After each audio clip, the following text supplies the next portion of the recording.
আজকে বেশ ঠান্ডা লাগছে। কালকে বৃষ্টি হয়েছে না সারাদিন।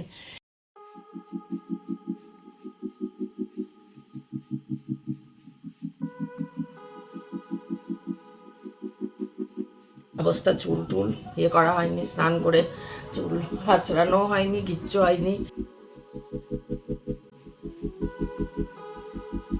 বন্ধুরা আজকে বেশ ঠান্ডা লাগছে। কালকে বৃষ্টি হয়েছে না সারাদিন। হ্যাঁ, আজকে এখনও রোদ ওঠেনি সেরকমভাবে, কিন্তু আজকে ঠান্ডা ঠান্ডা লাগছে। আর জল ঘেটে ঠান্ডা বা চায়ের বাসন কোসন ধুলাম। চাল বড় ড্রাম থেকে ছোট কৌটোতে ঢাললাম। ভাতের হাঁড়ি রেডি করে বসিয়ে দিয়ে এলাম ভাত। হ্যাঁ, ভাত বসিয়ে দিয়ে এলাম। এখন বাজলো দেখো 8:48। দেখা যাবে 8:48। আজকে হচ্ছে মঙ্গলবার, আর 10ই ডিসেম্বর মঙ্গলবার। শুভ সকাল বন্ধুরা, কেমন আছো সবাই? আশা করি সবাই সুস্থ আছো, ভালো আছো, আর ঈশ্বরের কৃপায় যে যেখানে আছো নিরাপদে আছো, মঙ্গলে আছো। তো দিন তো শুরু হলো।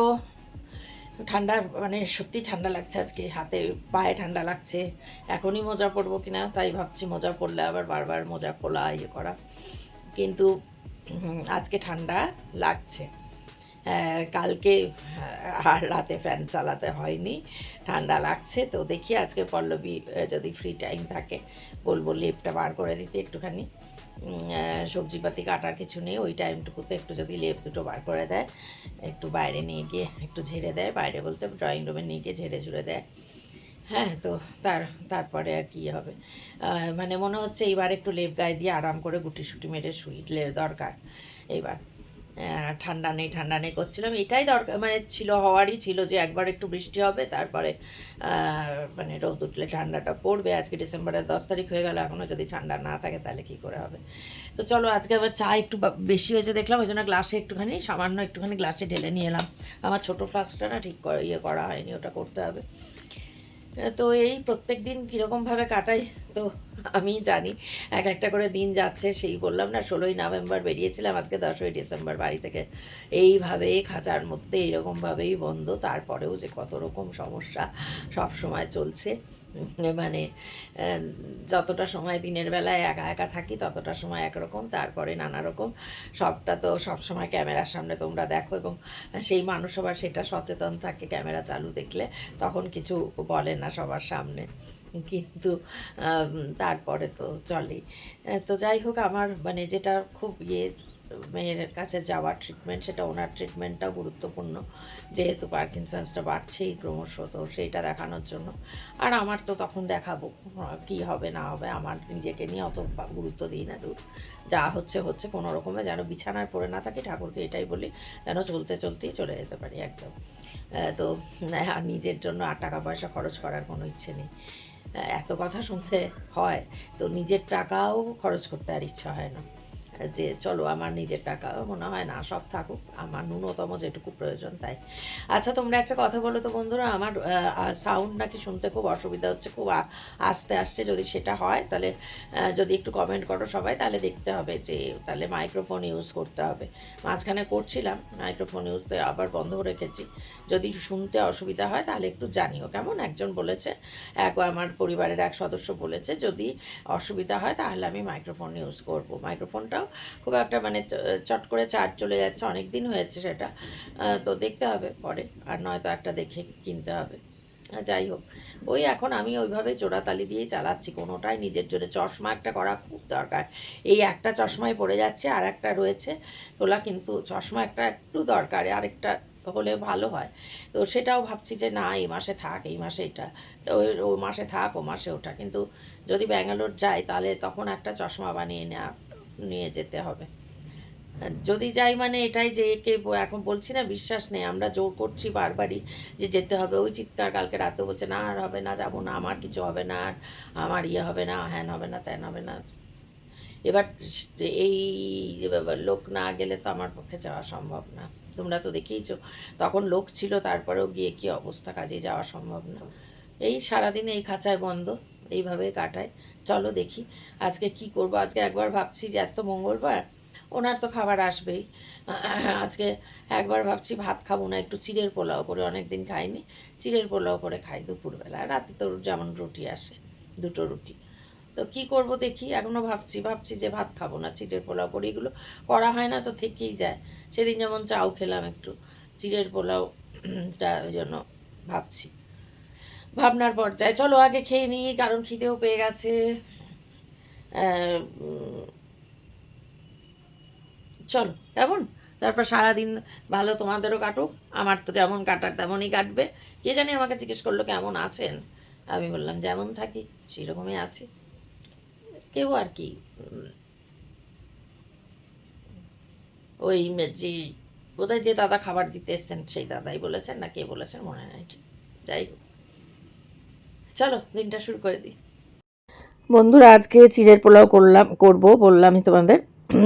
তো চিড়েটা ধুয়ে এই দেখো জল ঝরিয়ে এই স্ট্রেনারে দিয়ে রাখছি। এখানে একটু অল্প নুন মিষ্টি মাখিয়ে এটা রেখে দেবো খানিকক্ষণ।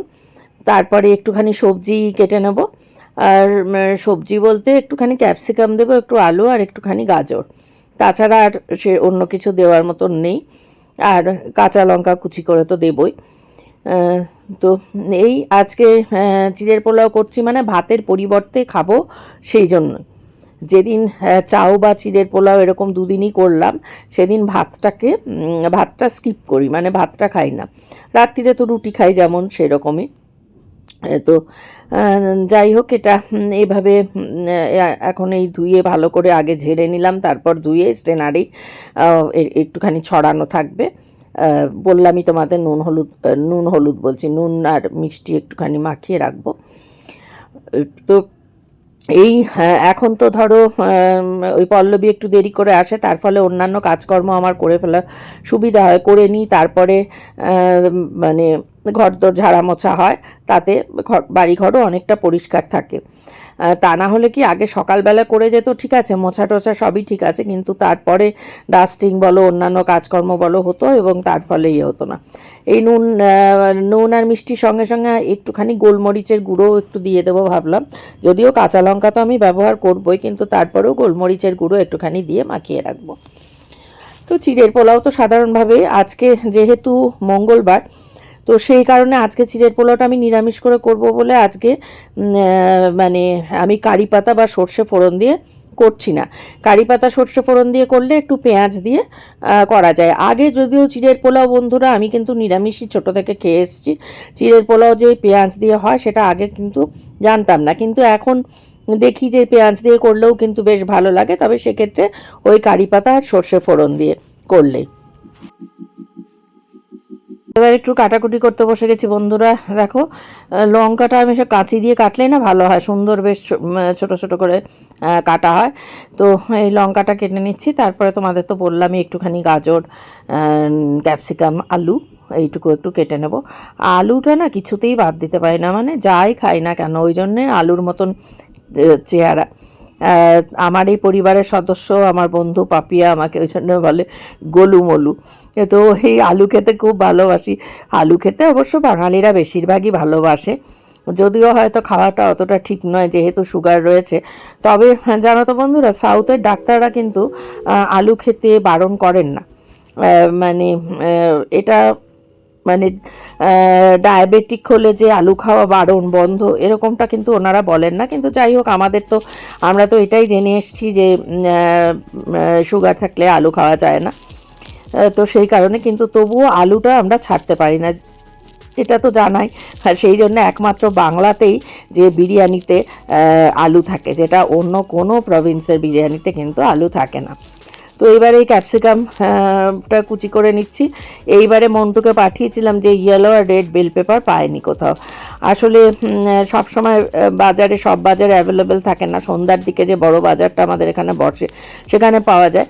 এই বাজারেও পাওয়া যায়, কিন্তু পাইনি আর কি সেদিন। ওটা থাকলে কি হয়, দেখতেও বেশ ভালো লাগে।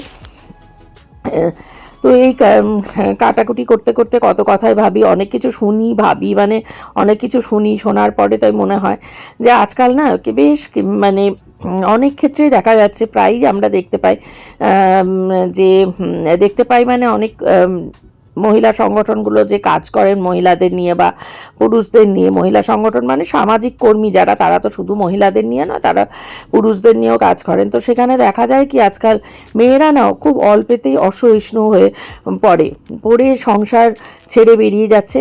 সংসার ছেড়ে বেরিয়ে যাওয়া একরকম, কিন্তু তারা সন্তান ছেড়ে বেরিয়ে যাচ্ছে। আর সবথেকে বড় কথা, সন্তান ছেড়ে যে বেরিয়ে যাচ্ছে তারা কিন্তু নিজেরা যে নিজেদের মতো করে থাকছে বা নিজেদের উপার্জনের চেষ্টা করছে যাতে সন্তানকে নিয়ে গিয়ে ভবিষ্যতে নিজের কাছে রাখতে পারে, এমনটা নয়। তারা অন্যের হাত ধরে বেরোচ্ছে এবং কোথাও কিন্তু ডিভোর্স হচ্ছে না আগের বিয়ের, সেখানে সেই বিয়ে থাকছে, তারপরে একজনের কাছে গিয়ে তার সঙ্গে বসবাস করছে, অক্লেশে বলে দিচ্ছে বিয়ে করেছি। এটা তো কখনোই হয় না। একজনের স্ত্রী হয়ে তার সিঁদুর পরে এসে আবার সেই মাসিটিতে আরেকজন সিঁদুর পরিয়ে দিল, এটা কীভাবে বিয়ে হয়?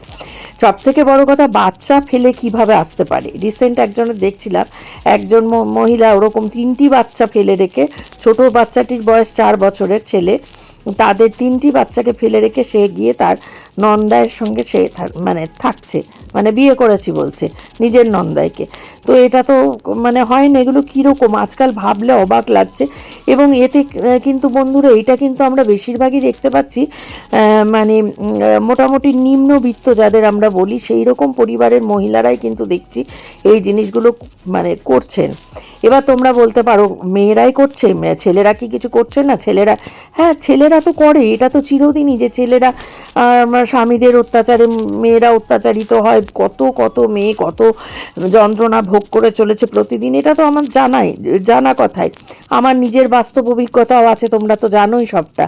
কিন্তু কি বলো তো, আজকাল মেয়েরাও কিন্তু একটু অন্য রকমই হচ্ছে। আমরা তো জানি মেয়েরা মায়ের জাত, আর বিশেষ করে একজন মেয়ে যখন মা হয়ে যায় না, তার কিন্তু তার সন্তানের প্রতি অনেক দায়িত্ব থাকে।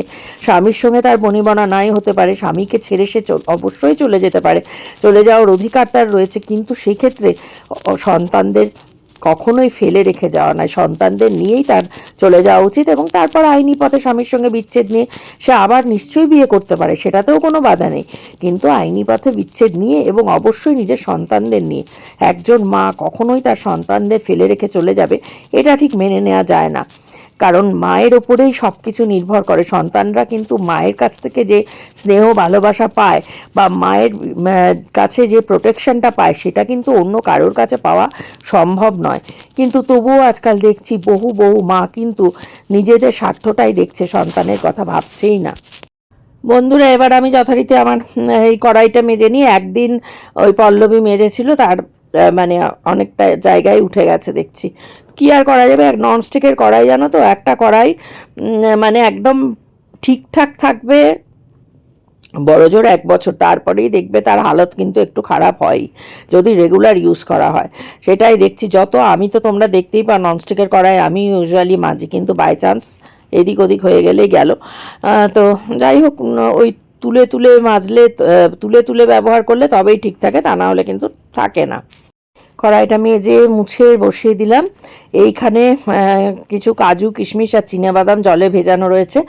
এবার এটা তো সাদা তেলে করব, তো এই কাজু কিশমিশ আর চিনাবাদামটা আগে তেল গরম হলে ভেজে রাখবো, ভেজে তুলে নেব। তারপরে আজকে ফোড়নে ইউজ করব গোটা জিরে, একটু এলাচ, লবঙ্গ আর দারচিনি। বললামই আজকে যেহেতু নিরামিষ করব, সেই জন্য সর্ষে ফোড়ন বা কারি পাতা ইউজ করছি না। যেদিন পেঁয়াজ দিয়ে করব আমিষ, সেই দিন সর্ষে ফোড়ন আর কারি পাতা ইউজ করব। তো এই তেলটা গরম হলে এগুলো ভেজে নেব। তো চলো তেলটা গরম হোক আর এগুলো ভেজে নিতে থাকি।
দেখি বন্ধুরা সবজিগুলো ভাজতে দিয়ে গেছি হয়েছে কিনা। হ্যাঁ, অনেকটাই হয়ে গেছে, নরম হয়ে গেছে।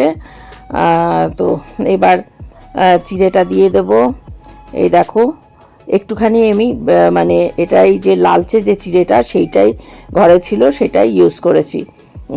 গলে যায়নি, যেমন ঝরঝরেই আছে। তো এইটা কাঁচা লঙ্কা কুচি তো আগে দিয়ে দিয়েছি। তো আর এই যে ভাজাটা ছিল, এই ভেজে রেখেছিলাম কিশমিশ, কাজু আর চিনাবাদাম, সেইটা দিয়ে দিলাম। সামান্য একটুখানি ঘি দিয়েছি। তো আর একটুখানি লেবুর বদলে একটুখানি ভিনিগার ইউজ করছি আমি। আর এখন লেবু কেটে আবার করতে ইচ্ছা করলো না বলে একটুখানি ভিনিগার ইউজ করলাম। তো হয়ে গেল আজকে আমার এটা লাঞ্চের মেনু। একটুখানি মিষ্টি কম হয়েছে দেখে একটুখানি দিলাম, কারণ ঝাল ঝাল হয়েছে, একটু মিষ্টি না দিলে ভালো লাগছে না। তখনই একটুখানি মিষ্টি যা মেখেছিলাম, সুগার ফ্রি তো অত মিষ্টি হয় না জানোই। এই যে বন্ধুরা রেডি হয়ে গেল আমার চিড়ের পোলাও, আজকের দুপুরের আমার লাঞ্চ। বন্ধুরা এলাম তোমাদের সামনে রাত্রিরে। দেখো কি অবস্থা, চুল টুল করা হয়নি, স্নান করে চুল হাঁচড়ানো হয়নি, কিচ্ছু হয়নি। আর সন্ধ্যাবেলাতে তাই সন্ধ্যা দিয়ে আজকে চা খাওয়া হয়নি। এই এখন রুটি খাবো। রুটিটা মানে একদম শুকনো শুকনো হয়ে গেছে, ওই জন্য একটু সাদা তেলে একটু এপিট ওপিট করে নেবো। একদম শুকনো রুটি দিয়ে যায় তো, অনেকক্ষণ করে, সন্ধ্যাবেলায় করে কি বিকালে করে, তা একদম গলা দিয়ে নামে না। এর আগের দিন খেতে পারিনি, গলায় আটকে গেছিলো। হ্যাঁ, তো সেই জন্য একটুখানি করে নিচ্ছি। তাই জন্য এলাম। কি অবস্থা সত্যি, মুখটা ধুতে হবে, খেয়ে নিয়ে একটুখানি মুখটা ধোবো। মুখে সেই সন্ধ্যাবেলা একটুখানি একটু জল দিয়েছি চোখে মুখে, তারপরে করা হয়নি। তো টিভি দেখছিলাম, মাথাও ধরে যাচ্ছে, টিপ টিপ করে ধরছে। তো যাই হোক, আজকে তো একটু চিড়ের পোলাও করেছিলাম, চিড়ের পোলাওই খেয়েছি, দুপুরে ভাত খাইনি। আর এখন রুটি। তো তাতে আমার অবশ্য কিছু হয়, মানে অবশ্য কিছু হয় না যে ভাত খেলাম না, এরকম কোনো ফিলিংস হয় না যে বাবা ভাত না খেলে কী হবে, সেসব কিছু হয় না। কিন্তু ওই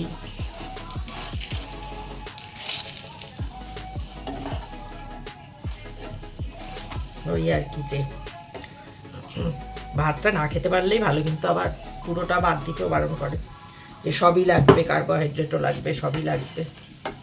তাহলে মানুষ ফ্যাটটা কমাবে কীভাবে বলো তো? এক্সারসাইজও করতে পারছি না, জিম করারও তো প্রশ্ন নেই।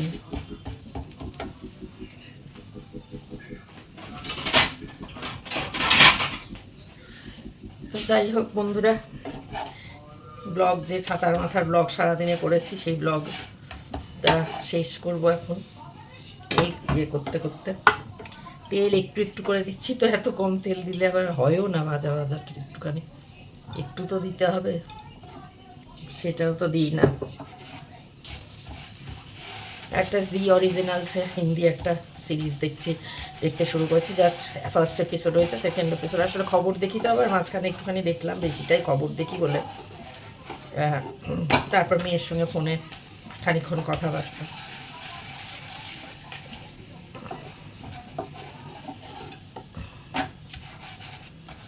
তো যাই হোক, এই আজকের ব্লগটা শেষ করে দেব। যদি দেখার পর তোমাদের ভালো লাগে ব্লগ, সেই তো ঘরের মধ্যে একঘেয়েই জীবন, তোমরা জানোই, নতুনত্ব কিছু নেই। বন্ধুরা তোমাদের কাছে একটা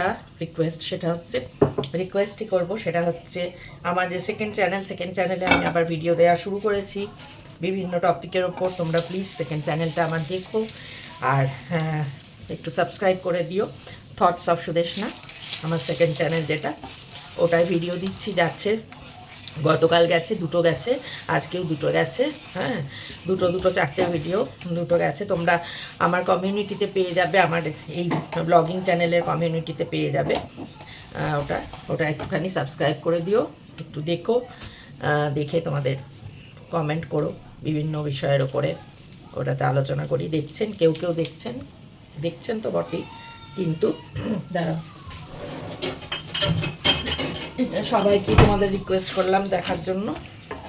তো যাই হোক, আজকের আমার এই ব্লগটা দেখার পর ভালো লাগলে নামিয়ে দাও, নিচে নামিয়ে দাও। ভালো লাগলে লাইক করো, কমেন্ট তো অবশ্যই করো, চ্যানেলটা সাবস্ক্রাইব করে আমার পরিবারে চলে এসো। এখনও যারা আসনি আমার পরিবারে, সেই সব নতুন বন্ধুরা। তো ঠিক আছে বন্ধুরা, আজকের মতন গুড নাইট, শুভরাত্রি। অনেকদিন পর বললাম না, গুড নাইট, শুভরাত্রি। দেখা হচ্ছে আগামীকাল নতুন দিনে নতুন একটা ব্লগের সঙ্গে। ততক্ষণ সবাই খুব খুব ভালো থেকো, সুস্থ থেকো, নিরাপদে থেকো, আর আমার ব্লগগুলো দেখতে থেকো।